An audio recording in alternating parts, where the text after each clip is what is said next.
Who let her touch the piano? The teacher's cruel voice cut through the grand music hall as the entire class burst into laughter. They thought she was nothing more than a scholarship mistake, a girl destined to fail. But what happened when she finally placed her fingers on those keys? Her music didn't just silence the room, it left even her arrogant teacher completely speechless. Who let her touch the piano? The sharp, cutting words exploded across the grand music hall like a thunderclap. The chatter of students died instantly, and every head turned toward a young black girl sitting quietly on the piano bench. Her name was Amara Johnson, a new scholarship student at St. William's Academy, one of the most prestigious schools in the city. To outsiders, St. William's was a place of excellence, known for its shiny grand halls, world-class teachers, and tradition of producing celebrated artists and professionals. But for students like Amara, who came not from wealth but from grit and raw talent, it was also a place where appearances mattered more than character, and money often counted louder than skill. Amara's uniform, though neat, was second-hand, gifted to her by the school. The other girls wore theirs with arrogance, skirts tailored, shoes polished so much they gleamed, hair styled with expensive accessories. Amara, by contrast, tied her hair into simple braids, her shoes slightly worn from being handed down through her cousin. She knew she looked different. And in a place like St. William's, different was enough to make you a target. Now, all eyes were on her. Amara's hands rested nervously on her lap. She didn't dare place them on the keys, not yet. But her eyes, though filled with nerves, carried something else too, quiet determination. Because Amara hadn't grown up in a world of luxury or formal lessons. Her story was different. Back home, in her small neighborhood apartment, the sound of her grandmother's humming had been her first introduction to music. Gospel hymns, soft lullabies, the kind of tunes that carried generations of resilience and hope, those were her lullabies. She remembered watching her grandmother close her eyes, her voice trembling but powerful, filling their modest living room with soul. That was where Amara's love for music was born. When she was 7, a neighbor had thrown away a broken keyboard, several keys missing, the battery cover cracked. While others saw trash, Amara saw treasure. She carried it home, cleaned it up, and began teaching herself to play by ear. She learned songs not from sheet music, but from memory, repetition, and feeling. For years, she sat at that broken keyboard, practicing in the dim light of her room, until her fingers began to move with confidence and precision. So when St. William's awarded her a scholarship for music, it felt like a miracle. This grand piano in front of her now, gleaming, polished, magnificent, felt like a dream compared to the broken keyboard she had grown up with. But standing behind her was Mr. Harrison, the school's celebrated yet arrogant music teacher. His reputation was known across the academy, a man who praised the wealthy and belittled those he deemed unworthy. He carried himself with authority, his silver hair slicked back, his suits always pressed, and his voice sharp enough to cut through steel. He looked down at Amara with open scorn, his lips curling into a mocking smile. "You think you belong here? Let's see what you can do. Play something." His voice dripped with sarcasm. He didn't ask her because he was curious about her talent. He asked because he wanted to humiliate her. Behind him, the other students giggled. A few covered their mouths, pretending to whisper, though their laughter echoed through the hall. Some stared at Amara as though she were an imposter, an intruder in their perfect world. One girl leaned to another and whispered loudly enough for Amara to hear, "This should be fun. Let's see if she even knows which key is which." Another smirked, "She's probably only here because the school wanted to look good by giving her a scholarship." The laughter stung, but Amara kept her gaze steady. She didn't rise to defend herself. She didn't argue. She didn't even flinch. Inside, though, her heart pounded so loudly she thought the entire room could hear it. Her palms felt sweaty, her throat dry. For a brief moment, doubt flickered in her mind. What if they're right? What if I don't belong here? What if I fail? But then another voice rose in her memory. Her grandmother's voice, steady and warm. "Amara, people will always doubt you. But don't waste time proving them wrong with words. Show them who you are. Let your music speak for you. Amara closed her eyes and took a deep breath. The whispers, the laughter, the mocking tone of Mr. Harrison, all of it began to fade into the background. Her trembling hands slowly lifted and hovered just above the keys. Mr. Harrison tapped his foot impatiently. Well? We're waiting. Or are you just wasting our time? The students laughed again. But Amara, remembering her grandmother's words, knew this was her moment. This wasn't just about a piano. It wasn't just about a song. It was about proving, if only to herself, that she belonged. And so, with her heart pounding, her fingers finally touched the keys. Amara's fingers hovered uncertainly above the polished ivory keys. The silence in the hall was suffocating. Though dozens of students stood around her, it felt as if a spotlight burned only on her, magnifying every breath, every hesitation. Behind her, the whispers began. She doesn't even look like she belongs in this school, a girl muttered, her tone dripping with disdain. Another student chuckled. She probably doesn't even know how to play. I heard she got in on some kind of charity scholarship. The laughter that followed was soft at first, but cruel enough to cut deep. Amara's ears burned as if the words were arrows shot straight at her. She stared at the piano keys, trying not to let her trembling fingers show. Her grandmother's voice echoed in her mind, "Don't let the world decide your worth, Amara. You are worth more than their judgment." But at that moment, those words felt far away, buried beneath the weight of humiliation pressing down on her. Mr. Harrison leaned against the edge of the piano, smirking as though he were watching a performance, not of music, but of her embarrassment. "Come now," he said loudly enough for everyone to hear. "Surely, our scholarship prodigy has something to show us. Or maybe she just wanted a free seat at the academy." The students burst into another wave of giggles. Amara could feel the sting in her chest. Her heart pounded, not just from nerves, but from anger. She had worked harder than anyone in that room to get here. She had practiced for hours on an old, broken keyboard with missing keys while many of these kids had shiny pianos in their living rooms, private tutors, and families who could buy their way into any school. Yet here they were, laughing at her as though she didn't deserve to breathe the same air. Her fists clenched in her lap. A part of her wanted to run, to leave the humiliation behind before it became worse. If she walked away now, she could avoid failing publicly. She could escape the smirks and whispers. But another part of her refused to move. Running would prove them right. She swallowed hard, forcing herself to lift her eyes from the keys. She glanced at the faces around her. One girl in the back looked uncomfortable, her arms crossed, not laughing with the others but not defending Amara either. Another whispered into her friend's ear while both glanced at Amara with mocking pity. Every look carried the same silent message, "You don't belong." Amara closed her eyes. She tried to block out the noise, the pressure, the laughter. Instead, she pictured her grandmother's face, the soft wrinkles around her eyes, the warmth of her smile whenever Amara played for her at home. She remembered the nights she practiced until her fingers ached, determined to master songs she had never been taught. Her chest rose as she inhaled deeply. She couldn't let them see her break. Still, the doubts clawed at her. What if I press the wrong note? What if I freeze? What if they laugh harder than ever? Mr. Harrison's voice cut through her thoughts like a knife. Well? We're waiting. Or are you just wasting our time? The words hit like a slap.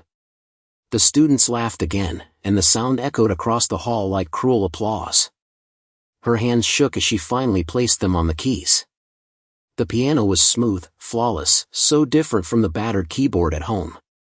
For a moment, she felt like an imposter sitting at such a perfect instrument. But then, her grandmother's voice returned, stronger this time. "Don't waste your breath answering their cruelty, Amara. Answer them with your gift." Her heart still pounded, her palms were still damp, but something inside her shifted. She straightened her back, lifted her chin, and allowed her fingers to rest firmly on the keys. The laughter around her faded into the background. The whispers dulled. It was just her and the piano now. This was her chance, not just to prove them wrong, but to remind herself why she was here. She took one last deep breath. And then, she played. The first note rang out, clear, pure, and surprisingly strong. It cut through the whispers like lightning slicing the sky. For a moment, the entire hall froze. The giggles stopped mid-breath, the mocking smirks faltered. Amara's trembling fingers, once unsure, now moved with a confidence that seemed to come from somewhere deep inside her. She began with soft, deliberate strokes, gentle notes that floated through the air like whispers of a story untold. Then, gradually, her hands glided faster, weaving together a melody that seemed to carry every ounce of her soul. It was Beethoven's Moonlight Sonata, but not the stiff, mechanical version students often played during practice. No, Amara transformed it. Each note wasn't just sound, it was emotion. The sorrow of being judged, the loneliness of standing apart, the fire of defiance burning inside her, she poured it all into the piano. The hall that just moments ago buzzed with cruel laughter was now silent. Silent, except for the music. Her classmates watched, their eyes widening with every rising note. Some leaned forward without realizing it, as though the music itself was pulling them in. A few who had laughed the loudest now stared, stunned, unable to believe this was the same girl they mocked only seconds ago. Even the piano seemed alive under her touch. Its polished surface reflected the glow of the stage lights as if it, too, wanted to shine with her. Every keystroke rang with clarity, filling the massive hall, echoing into every corner. Amara's body swayed slightly with the rhythm, her eyes closed, her face serene but powerful. She wasn't playing for them anymore. She wasn't playing to prove herself. She was playing for her grandmother, for every late night she spent practicing on broken keys, for the little girl who once dreamed of moments like this.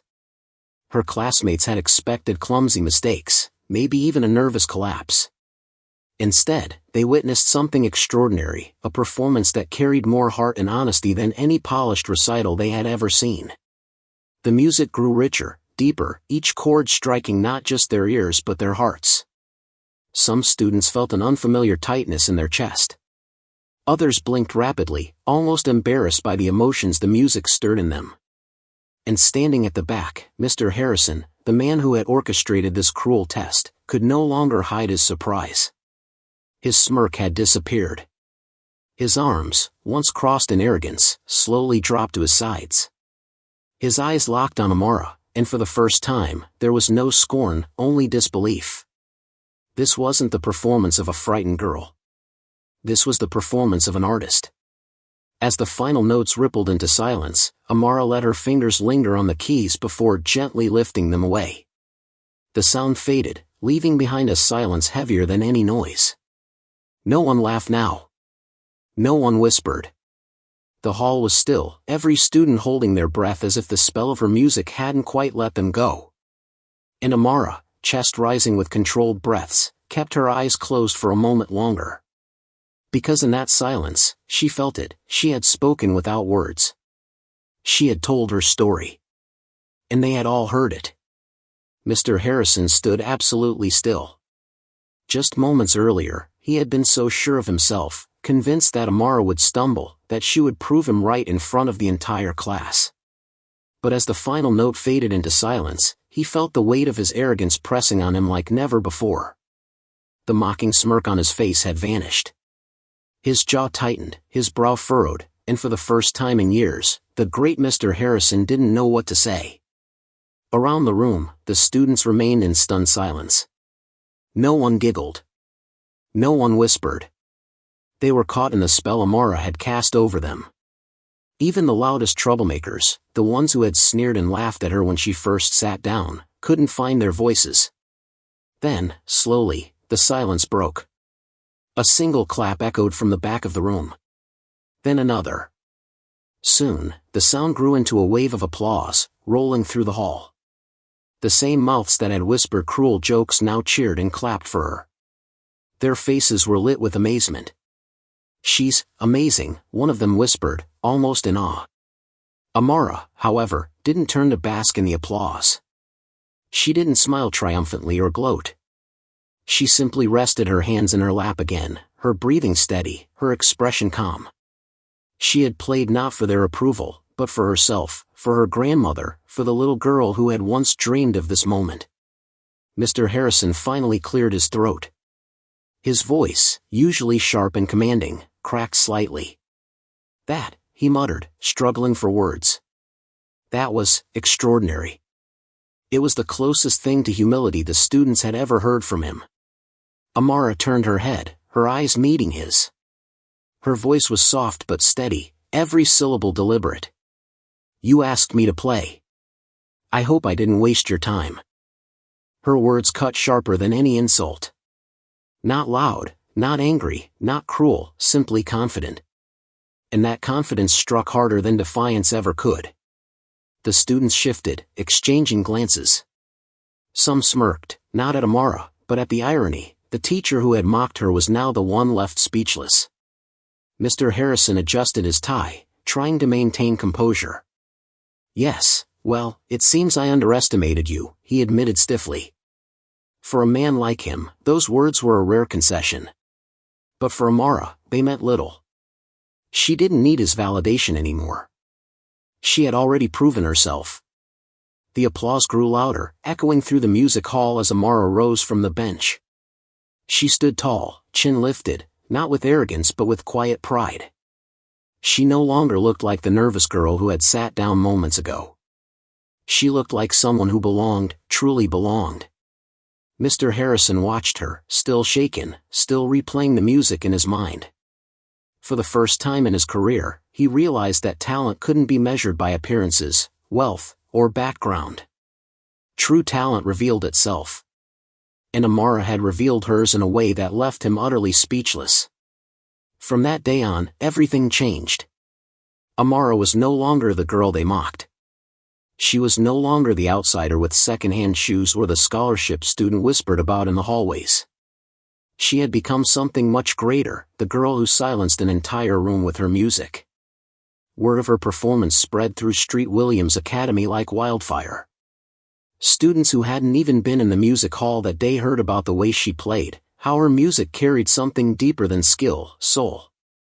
Soon, people who once ignored her began to look at her differently. Some with curiosity. Others with respect. A few, even with admiration. The same classmates who had laughed at her now found themselves asking questions. "How did you play like that? Can you teach me that piece? What's your secret?" At first, Amara was cautious. She remembered how quickly those same voices had turned cruel before. But then she realized something, this wasn't just about her anymore.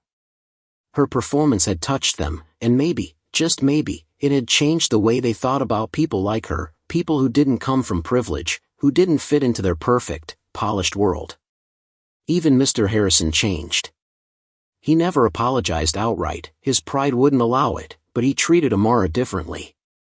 Gone were the sarcastic remarks, the dismissive glances. When she played, he listened. When she spoke, he gave her space to be heard. And though he never said it aloud, there was a new glimmer of respect in his eyes whenever she sat at the piano. But for Amara, the greatest victory wasn't the applause, the sudden respect, or even the change in her teacher's attitude. The greatest victory was internal. She no longer doubted whether she belonged. She had proven it, not by shouting, not by fighting, but by letting her gift shine. One afternoon, as she practiced alone in the music hall, she thought back to that first terrifying moment, sitting on the bench, hands trembling, laughter echoing around her. She almost hadn't played. She almost gave in to the fear. But if she had, she realized, none of this would have happened.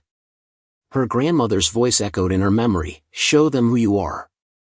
She had done exactly that. From then on, every time Amara sat at the piano, she remembered that moment, not as a wound, but as a reminder. A reminder that even in the face of doubt and cruelty, courage could transform humiliation into triumph. And as she walked through the school corridors now, heads turned not with mockery but with recognition. She was no longer invisible. She was unforgettable. The girl who had once been laughed at had become the girl who left everyone, including her teacher, completely speechless. And that's how a young girl who was mocked and underestimated turned humiliation into triumph, proving that true talent knows no boundaries. If Amara's story inspired you today, don't forget to like this video, subscribe to the channel, and hit the bell icon so you never miss more powerful stories like this one. Until next time, keep believing in yourself, no matter who doubts you.